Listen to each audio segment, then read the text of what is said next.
വെള്ളക്കടല നല്ല ക്രിസ്പി ആയിട്ട് ഫ്രൈ ചെയ്തെടുക്കുന്നതിൻ്റെ ഒരു റെസിപ്പിയാണെന്ന് ഇവിടെ കാണിക്കുന്നത്. വെള്ളക്കടല വെച്ചിട്ടാണ് ഞാനിവിടെ ചെയ്തിട്ടുള്ളത്. കറുത്ത കടല വെച്ചിട്ടും ചെയ്യാവുന്നതാണ്. കടലയെ ആദ്യം കുതിർത്തെടുക്കണം. അതിനായിട്ട് ഒരു 5 മണിക്കൂറോളം ഞാൻ കുതിർത്ത് വെച്ച കടലയാണിത്. അതിലേക്ക് ആവശ്യത്തിനുള്ള ഉപ്പും ആവശ്യത്തിനുള്ള വെള്ളം കൂടി ഒഴിച്ചു കൊടുക്കാം. എന്നിട്ട് കുക്കറിൽ വെച്ചിട്ട് ഒരു 2-3 വിസിലെല്ലാം വരുമ്പോഴത്തേനും ഒന്ന് റെഡിയായി കിട്ടും. അത്യാവശ്യം ഒന്ന് വെന്ത് കിട്ടണം. ഇനി മസാല റെഡിയാക്കാം. അതിനായിട്ട് 1 ടേബിൾ സ്പൂൺ മുളക് പൊടിയാണ് ഇട്ട് കൊടുത്തിട്ടുള്ളത്. നല്ല കളറുള്ള മുളക് പൊടി തന്നെ നോക്കിയെടുക്കണം. പിന്നെ കുറച്ച് കറിവേപ്പിലയും കൂടി അരിഞ്ഞത് ഇട്ട് കൊടുത്തിട്ടുണ്ട്. 2 ടേബിൾ സ്പൂൺ നൈസ് അരിപ്പൊടി, 1 ടീസ്പൂൺ മൈദപ്പൊടിയാണ് ഇട്ട് കൊടുത്തിട്ടുള്ളത്. 1.5 ടീസ്പൂണോളം കോൺഫ്ലോറും കൂടി ചേർത്ത് കൊടുക്കുന്നുണ്ട്. മൈദപ്പൊടി വേണ്ടെങ്കിൽ നിങ്ങൾക്ക് ഇട്ട് കൊടുക്കണ്ട, വെറും അരിപ്പൊടി മാത്രം ഇട്ട് കൊടുത്താൽ മതി. 1/4 ടീസ്പൂൺ കായപ്പൊടി ഇട്ട് കൊടുത്തിട്ടുണ്ട്. 1/4 ടീസ്പൂൺ മുളക് ക്രഷ് ചെയ്തത്, കുറച്ച് ചെറുനാരങ്ങ നീര്, കുറച്ച് വെളുത്തുള്ളി ഇഞ്ചി പേസ്റ്റ്, ആവശ്യത്തിനുള്ള ഉപ്പിട്ട് കൊടുക്കാം. കുറച്ച് മഞ്ഞൾപ്പൊടി ഇട്ട് കൊടുക്കാം.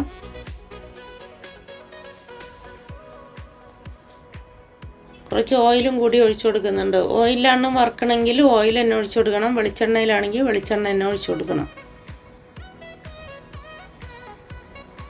ഈ വെള്ളം കൂടി ഒഴിച്ചു കൊടുത്തിട്ട് ഒന്ന് മിക്സ് ചെയ്തെടുക്കാം. ഒത്തിരി വെള്ളം ഒഴിച്ചു കൊടുക്കരുത്, വളരെ കുറച്ച് വേണം ഒഴിച്ചു കൊടുക്കാനായിട്ട്.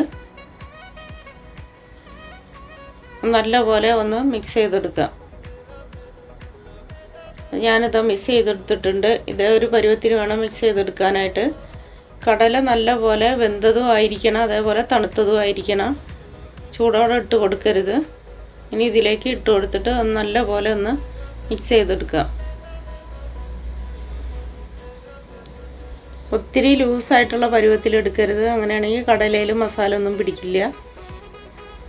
ഈ ഒരു പരുവത്തിന് വേണം എടുക്കാനായിട്ട്. ഇപ്പം നല്ലപോലെ ഇതിൻ്റെ മേലെല്ലാം പിടിച്ചിട്ടുണ്ട്. ഈ സമയത്ത് ഉപ്പിൻ്റെ കുറവുണ്ടെങ്കിൽ ഉപ്പിട്ട് കൊടുക്കണം. ഞാൻ കുറച്ച് ഉപ്പിട്ട് കൊടുക്കുന്നുണ്ട്.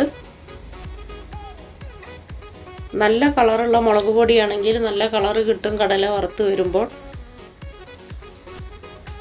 ഇതാ കടല വറുക്കാനുള്ള ഓയിൽ വെച്ചിട്ടുണ്ട്, ചൂടായി വന്നിട്ടുണ്ട്. അതിലേക്ക് വെളുത്തുള്ളി ഇട്ട് കൊടുക്കാം, കറിവേപ്പില ഇട്ട് കൊടുക്കാം. വെളുത്തുള്ളി തൊലി എടുക്കാനെ ചതച്ചതാണ്. നല്ല പോലെ ചതച്ചിട്ട് പേസ്റ്റാക്കി കളയരുത്, ജസ്റ്റ് ഒന്ന് കുത്തിയെടുത്താൽ മതി. ഇത് നല്ലപോലെ മൂത്ത് വന്നതിന് ശേഷം ഇതിനെ കോരിയെടുക്കുക. ഈ ഓയിലിൽ വേണം ഇനി കടല വറുത്ത് എടുക്കാനായിട്ട്. നല്ലപോലെ മൂത്ത് വന്നിട്ടുണ്ട്. ഇനി ഇതിനെ കോരിയെടുക്കുക.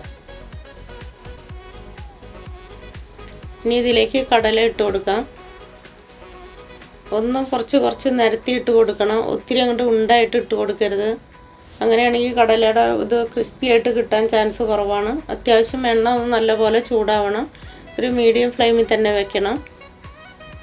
ഇനി സ്പൂണ് കൊണ്ടൊന്ന് നിരത്തി ഇട്ട് കൊടുത്താൽ മതി. ഇനി ഇതിനെ ഒന്ന് തിരിച്ചിട്ട് കൊടുക്കാം. ഇടയ്ക്കിടയ്ക്കൊക്കെ ഒന്ന് ഇളക്കി കൊടുത്താൽ മതി. ഇതെല്ലാം വേറെ ആയി കിട്ടിക്കോളും. ഒത്തിരി അങ്ങോട്ട് ഉണ്ടായിട്ട് ആദ്യം തന്നെ എണ്ണയിലേക്ക് ഇട്ട് കൊടുക്കരുത്. ഇപ്പോൾ അത് നല്ല ക്രിസ്പി ആയിട്ട് വരുന്നുണ്ട്. ഒത്തിരി അങ്ങോട്ട് വറുത്തിട്ട് സൂക്ഷിച്ച് വെക്കാനൊന്നും പറ്റില്ല. ആവശ്യത്തിനുള്ളത് മാത്രം വറുത്തെടുത്താൽ മതി. കുറച്ച് കഴിയുമ്പോഴത്തേനെല്ലാം ഇതിൻ്റെ ക്രിസ്പി എല്ലാം ഒന്ന് പോയി ഒന്ന് തണുത്ത പരുവത്തിലേക്ക് പോകും. അപ്പോൾ ഇതെല്ലാം വറുത്ത് കോരി എടുത്തിട്ടുണ്ട്. അടുത്തും കൂടി ഇട്ട് കൊടുത്തിട്ടുണ്ട്. അതും കൂടി വറുത്ത് കോരി എടുക്കുന്നുണ്ട്. ഞാൻ വളരെ കുറച്ച് തന്നെ ഉണ്ടാക്കിയിട്ടുള്ളൂ. ഇത് കാരണം ഇത് ഒത്തിരി സമയം വെക്കാനൊന്നും പറ്റില്ല. വറുത്ത് കഴിഞ്ഞാൽ കുറച്ച് കഴിയുമ്പോഴത്തേനും ഇത് തണുത്ത് തുടങ്ങും. നല്ല ചൂടോടെ നല്ല ക്രിസ്പി ആയിട്ട് കഴിക്കാൻ നല്ല ടേസ്റ്റാണ്. എല്ലാവരും ഒന്ന് ട്രൈ ചെയ്ത് നോക്കണം.